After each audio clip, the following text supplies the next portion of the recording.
when you become anxious, when you're getting distracted, when you say you start to sweat or something, focusing really hard just means getting getting zoned in on what you're doing and trying to zone out all the distractions.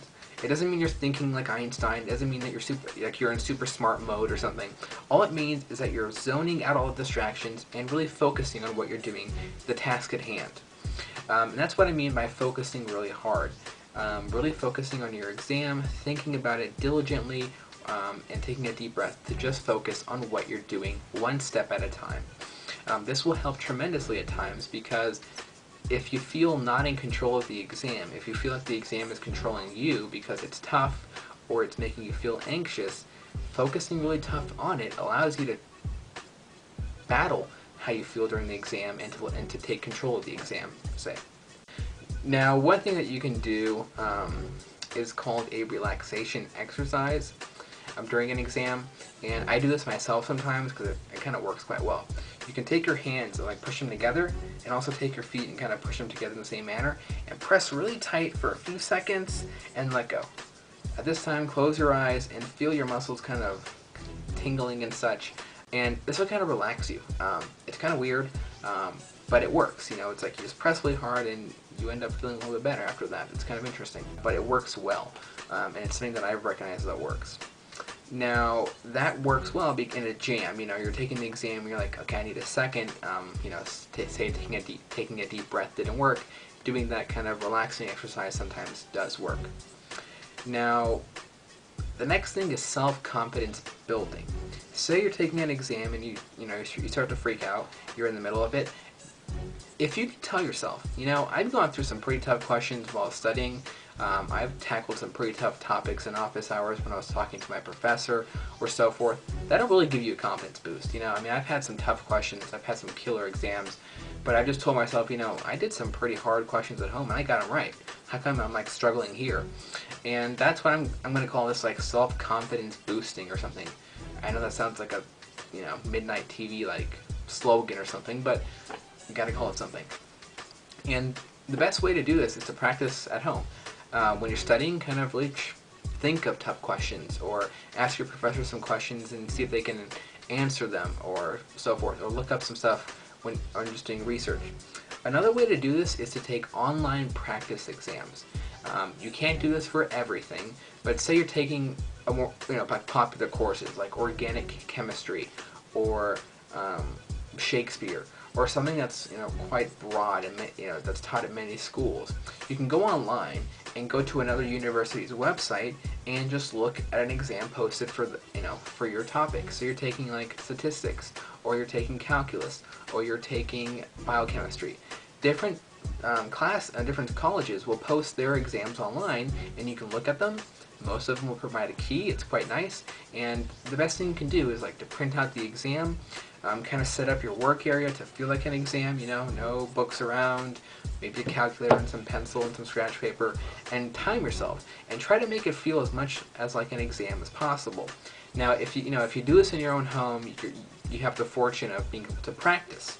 And you can grade the questions if answers are provided. And this works well because you're building self-confidence, you're practicing taking exams, you're practicing being in a tough environment, and you're working on what you can do to fix it at home as opposed to in the actual exam.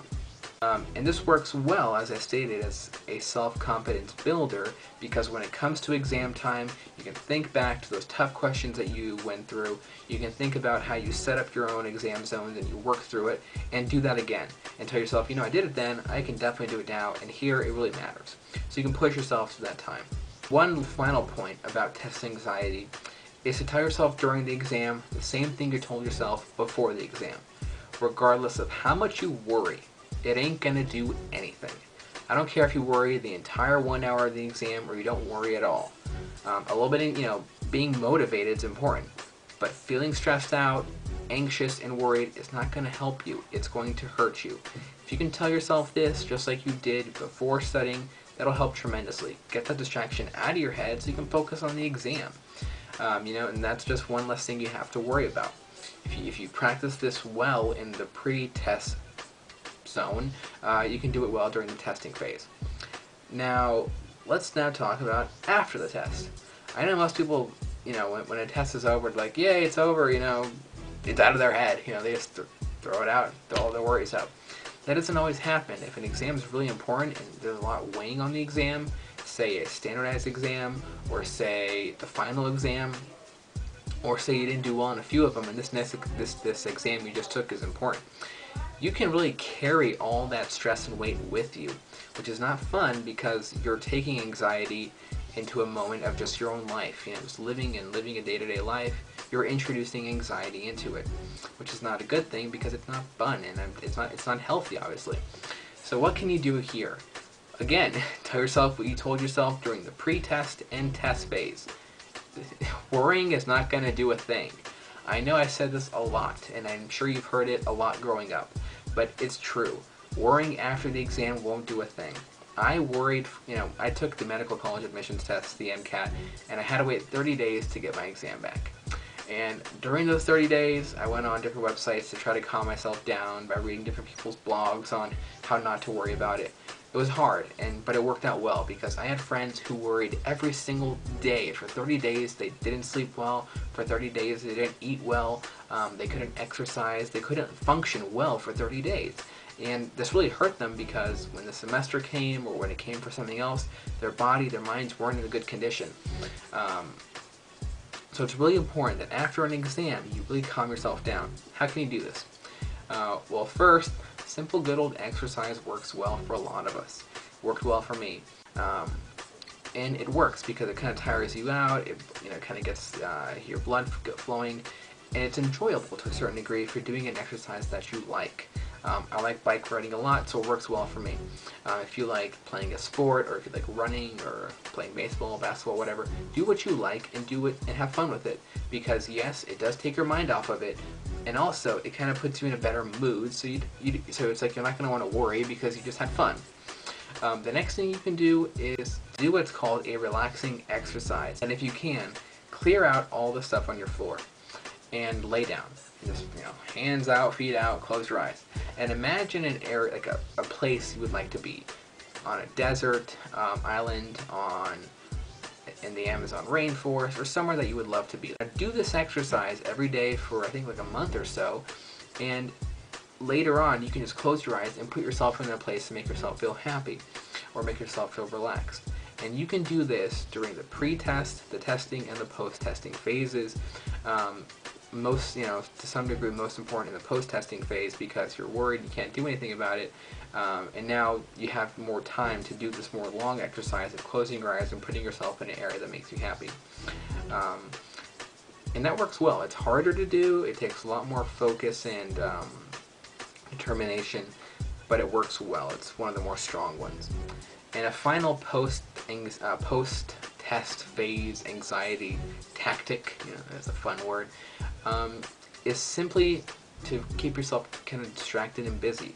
If you have a job, really focus on that. If you're doing research, really be focused on that. If you enjoy reading books, read a few of them, read a lot of them. Kind of to a certain degree, keep yourself distracted and away from thinking about that, because once the exam score comes out, your anxiety will kind of be over regarding that matter of knowing your exam score. So if you can't tackle the post-exam anxiety, keep yourself busy, keep yourself distracted. Now, I hope you've enjoyed this video on test anxiety. It is important, it's natural, it affects all of our lives, and we have to learn how to deal with it. If you have any questions or want to leave any comments below, please feel free to do so. You can also email me on my YouTube inbox, and please, as always, rate if you wish 5 stars, comment below, and subscribe. Thank you.